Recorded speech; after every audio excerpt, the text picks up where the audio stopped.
Hi అండి, welcome to our channel అత్తా కోడలు సరదా బ్లాగ్. ఈరోజు చేసుకున్నది పప్పుచారు.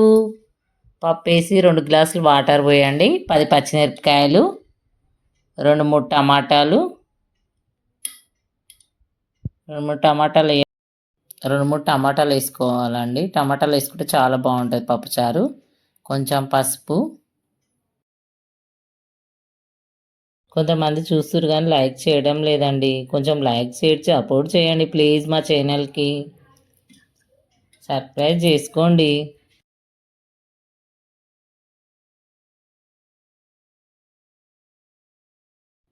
టమాటాలు వేసుకున్నాక కొంచెం పసుపు నూనె వేసుకొని మూత పెట్టండి. మూత పెట్టి 4 విజిల్ వచ్చే వరకు ఉడకబెట్టండి. పప్పుని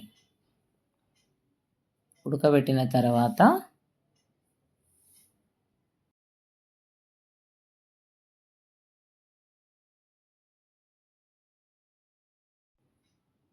ఐదు విజిల్ అయిపోయాయండి. మూత తీసి పప్పు బాగా రుబ్బుకోండి.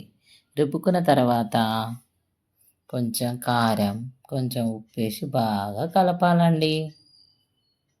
కొంచెం కారం, 1 స్పూన్ 2 స్పూన్లు ఉప్పు వేసి బాగా కలపండి. బాగా కలిపిన తర్వాత చింతపండు రసం పిసుకోండి.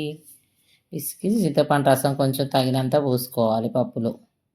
పోసుకొని పొయ్యి పైన ఒక కడాయి పెట్టి మళ్ళీ ఆయిల్ వేసుకొని జీలకర్ర ఆవాలు పోపు వేసుకోవాలి. జీలకర్ర ఆవాలు, ఎల్లిపాయలు బాగా దంచి వేసుకోవాలండి, టేస్ట్ చాలా బాగుంటుంది.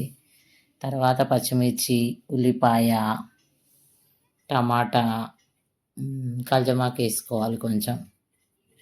అవి బాగా మీ ఇంట్లో ఇంకేమైనా కూరగాయలు ఉంటే వేసుకోండి. మా ఇంట్లో లేవని ఇవే ఉన్నాయని ఇవే వేసిన. కల్జమాకు వేసుకొని బాగా గోల్డ్ రంగు వచ్చే వరకు వేపుకోండి. తర్వాత మంచిగా పప్పుచారాల్లో పోసి మరిగించండి.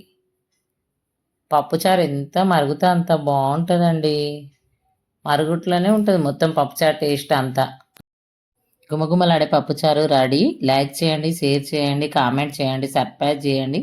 ఇంకేమైనా వంటల కోసం